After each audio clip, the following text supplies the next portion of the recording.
सगळ्यांना खूप खूप धन्यवाद आणि आजच्या या पवित्र दिनाच्या निमित्ताने शुभेच्छा. संजयजी आणि सुषमाजी हे मला गुरु समान आहेत आणि त्यांनी आज पाठीवर बऱ्याच वेळेला टाकलेली, आज पुन्हा एकदा कौतुकाची थाप त्यांनी पाठीवर टाकली. कौतुक करण्यासाठी मोठं मन असायला लागतं आणि ते या ठिकाणी आहे. लहानपणी एक कविता ऐकली होती, अजूनही मजबूत आहे माझ्या पाठीचा कणा, गुरुजी माझ्या पाठीवर हात ठेवून फक्त लढ म्हणा, फक्त लढ म्हणा, फक्त लढ म्हणा.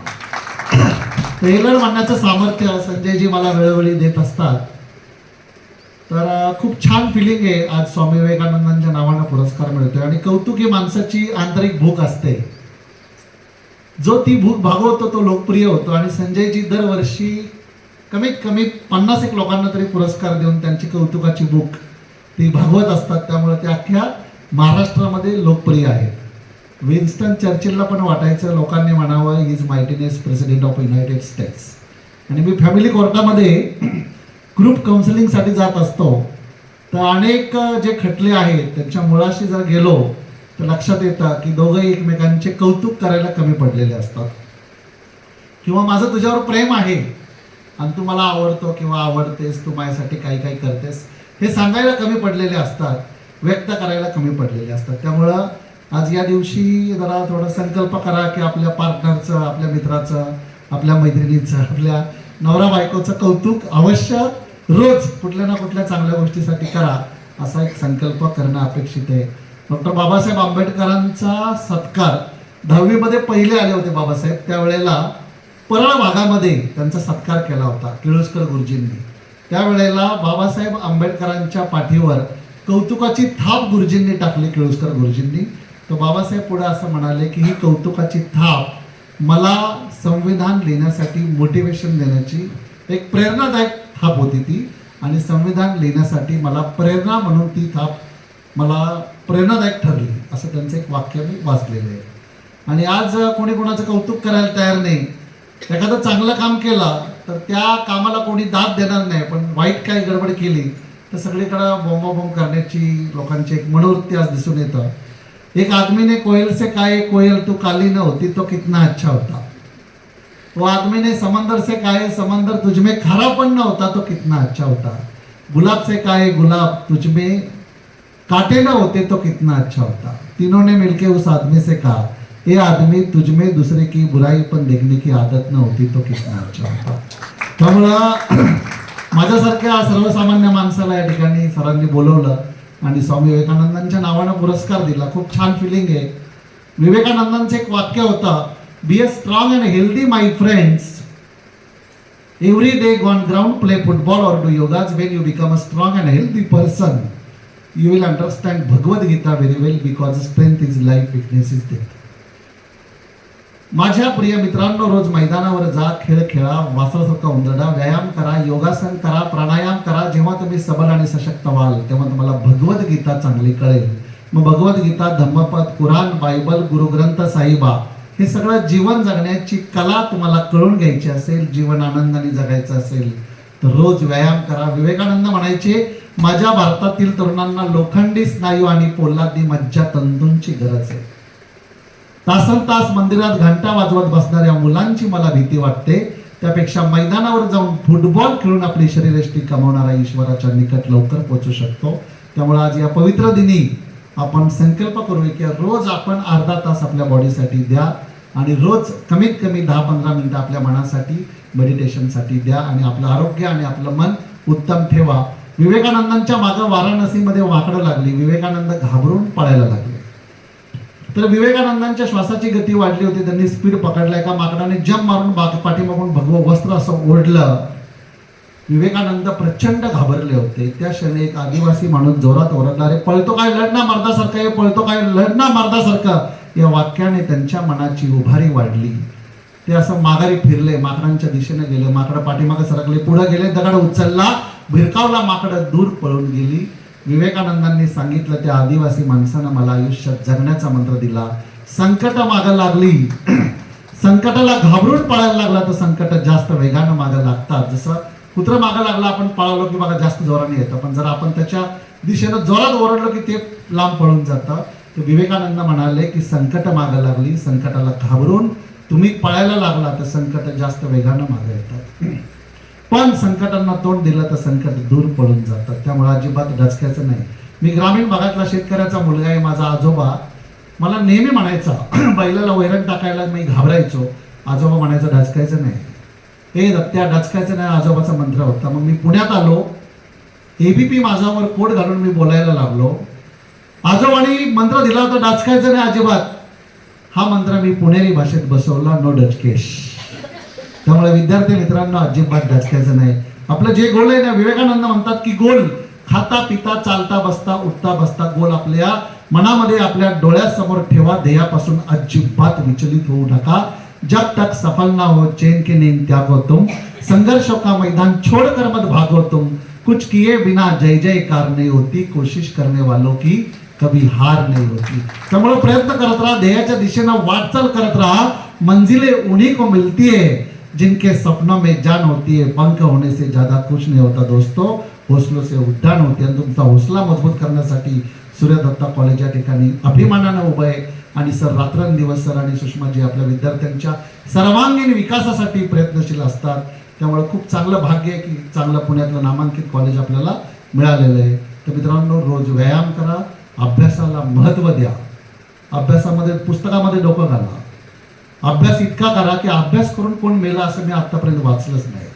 त्यामुळे भरपूर अभ्यास करा. काही मुलं गावून इथं आले असतील तर आपल्या आईवडिलांचं स्वप्न आहे की मुलांनी चांगली नोकरी मिळवावी, चांगला व्यवसाय करावा, मोठं व्हावं. नाव पुस्तकामध्ये आहे ना, इतकं डोकं घालायचं ना की निकाल लागल्यानंतर आहे ना गोल्ड मेडल घ्यायचं आणि मोठी चांगली मस्त प्लेसमेंटची मोठमोठ्या पॉश कंपन्यांमध्ये नोकरी विक्री घ्यायची. आपल्या आईबापाची आहे ना मान आहे ना अख्ख्या जिल्ह्यामध्ये अख्ख्या गावामध्ये उंच झाली पाहिजे, असं काम करा मित्रांनो.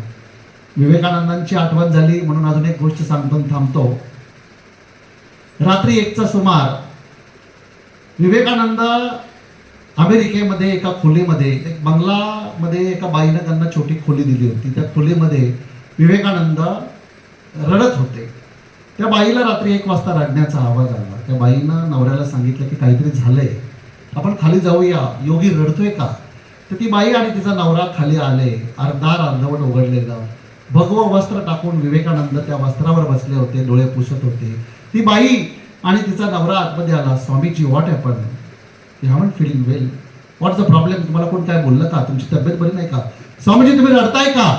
त्या क्षणी आहे ना विवेकानंदांनी त्या बाईकडे बघितलं आणि त्या बाईला वाटलं की बहुतेक हे आजारी असावेत, म्हणून तिने फोन उचलला. म्हणे थांबा मी डॉक्टरला बोलवते, तुम्ही काही काळजी करू नका. त्या क्षणी डॉक्टरला फोन लावणाऱ्या त्या बाईला विवेकानंदांनी सांगितलं, ताई कुणालाही फोन लावू नका, ताई मला काही झालेलं नाही, मला कोण काही बोललेलं नाही, माझी तब्येत पण चांगली आहे. मग स्वामीजी, व्हाय आर यू क्राईंग. त्यावेळेला स्वामीजी म्हणले, आज सकाळी बॅकिंगहॅम मैदानावर माझं भाषण झालं, जवळजवळ 70,000 लोक माझ्या भाषणाला उपस्थित होती. मी भाषण करत असताना कसला बोलतोय रे, काय दिसतोय रे, कसला विद्वान आहे रे, काय चिकना आहे रे, कसला राजबिंडा आहे रे, असे अनेक जी वाक्य शब्द माझ्या कानावर येत होते. लोक उत्स्फूर्त प्रतिसाद देत होती. माझं भाषण संपल्यानंतर माझ्या दिशेनं लोक सरकू लागले, मला उचललं, हार पुढे घातले गेले आणि फुलांचा पुष्पवृष्टी माझ्यावर केली. विवेकानंदांचा जय जयकार असो घोषणांनी असंबंध दणाणून गेला. ताई, अमेरिकेसारख्या एवढ्या मोठ्या राष्ट्रामध्ये माझी एवढी मोठी मिरवणूक निघते, तरी पण मी माझ्या भारतासाठी काही का करू शकत नाही. ताई, माझा भारत कर्जबाजारी. ताई, माझ्या भारतातील लोकांना अन्न वस्त्र निवारा 3 वेळेचं जेवण ताई पोटभर मिळत नाही. हाडांच्या काड्या त्यांच्या झालेल्या आहेत. ताई, अमेरिकेसारख्या प्रगत राष्ट्रामध्ये एवढी मोठी मिरवणूक निघते, तरी भारतासाठी अजून काही का करू शकत नाही. या विचारांनी मला रडू आलं. ताई, मला माझ्या भारताची आठवण आली, मला माझ्या भारताची आठवण आली. रात्री 1 वाजता भारताच्या आठवणीने रडणाऱ्या विवेकानंदांचं एक स्वप्न होतं, उठा, जागे व्हा, ध्येयसिद्धी झाल्याशिवाय थांबू नका. तर मित्रांनो, या भारताला महासत्ता करण्यासाठी पुढे या. आज राजमाता जिजाऊंना पण मी वंदन करतो. राजमाता जिजाऊंच्या बाबतीत एक गोष्ट मी आवर्जून सांगू इच्छितो या ठिकाणी, की ज्या वेळेला तुकाराम महाराजांचं लोहगावमध्ये प्रवचन चालू होतं, तुकाराम महाराजांचं प्रवचन ऐकायला छत्रपती शिवाजी महाराज तिकडनं चालले होते. त्यांनी प्रवचन सगळं बघितलं, त्यांनी आपला घोडा झाडाला बांधला आणि त्या प्रवचनाला ते बसले. प्रवचन इतकं चांगलं रंगलं की प्रवचन झाल्यानंतर छत्रपती शिवाजी महाराज भवानी मातेच्या मंदिरात जाऊन ध्यान करायला लागले. 2 दिवस झाले महाराज उठायचे, आवरायचे आणि ध्यानाला बसायचे. तासन तास छत्रपती आमचे राजे ध्यानाला बसू लागले. जिजाबाईंना बघितलं की राजे 3-4 दिवस नुसतं ध्यान करतायत. जिजाबाई आल्या, महाराजांच्या शेजारी बसल्या आणि त्यांच्या डोळ्यात अश्रू यायला लागले. एकदम हुंदका फुटला. छत्रपतींनी डोळे उघडले. मासाहेब तुम्ही रडताय का? कोण तुम्हाला काय बोललं त्यावेळेला? मासाहेबांनी आपला पदर पसरला. राजा छत्रपती, माझ्या लेकरा, तू आज ध्यान करण्याची गरज नाहीये. डोळे उघड छत्रपती, डोळे उघडा. हिंदूंच्या मंदिराच्या मूर्ती अभंग राहायच्या असतील, हिंदूंच्या साधू संतांची कीर्तन प्रवचन दिवसा डवळ्या मानाने होऊन द्यायचे असतील, हिंदूंच्या स्त्रियांवरचे अत्याचार थांबवायचे असतील, तर राजा तुला हातात तलवार घ्यायला लागेल. शिवबा हिंदूंवर अत्याचार चालू आहे, डोळे का बंद करून बसलास? मासाहेबांचे वाक्य ऐकल्यानंतर महाराज म्हणले, कोण आपल्या आया बहिणींना त्रास देतो? मासाहेब. आणि राजे घोड्यावर बसले आणि हिंदवी स्वराज्याची स्थापना केली. त्या राजमातेंना मी पुन्हा पुन्हा वंदन करतो. बंधू भगिनींनो, आज पुन्हा एकदा 7 समुद्रापलीकडे जाऊन बंधू आणि भगिनींना म्हणणाऱ्या विवेकानंदांची भारताला करायचं. अन्यायाविरुद्ध लढणारे छत्रपती शिवाजी महाराज भारताला पुन्हा एकदा पाहिजेत. घटनेचे शिल्पकार डॉक्टर बाबासाहेब आंबेडकर आज पुन्हा एकदा पाहिजेत. शेतकऱ्यांची मुलं शिकली पाहिजेत, डॉक्टर इंजिनियर झाली पाहिजेत. म्हणून आपलं आयुष्य वेचणारे कर्मवीर भाऊराव पाटील आज पुन्हा एकदा पाहिजे. जिजाऊ माता पाहिजे, रमाई माता पाहिजे, माझी सावित्री माता पाहिजे. आणि भारताची उणीव भरून भारत महासत्ता करण्यासाठी सूर्यदत्ता कॉलेजची मुलं मुली पुढे येतील आणि भारताला महासत्ता करतील अशी अपेक्षा आजच्या या पवित्र दिनी बाळगतो. पु ल देशपांडे म्हणायचे, वेदना आणि आनंद दोन्ही फार चांगल्या बोलतात. संजय चोरडिया साहेबांनी माझ्या पाठीवर कौतुकाची थाप टाकली आणि त्यांनी मला आयुष्यात खूप मदत केलेली आहे. माझ्या सक्सेसमध्ये त्यांचा फार मोठा आणि मोलाचा वाटा आहे. त्यांच्याप्रती कृतज्ञता व्यक्त करतो. पण ही कृतज्ञता व्यक्त करता करता वक्त्याचं भाषण लाभलं तर श्रोत्यांना ज्या वेदना होतात त्या फार चांगल्या बोलणार नाही, कारण तुम्हाला आता घरी जायचंय, घरी जाऊन स्वयंपाक करायचंय, बरेच लोकांचे काही काही प्लॅन असतील. त्यामुळे या ठिकाणी थांबतो आणि हा पुरस्काराचा मी अगदी आतून स्वीकार केलेला आहे. असेच प्रेम वाढावे, फुलावे, बहरावे यावर दुसरी तिची अपेक्षा. धन्यवाद. आता या ठिकाणी आमचे मित्र बाजू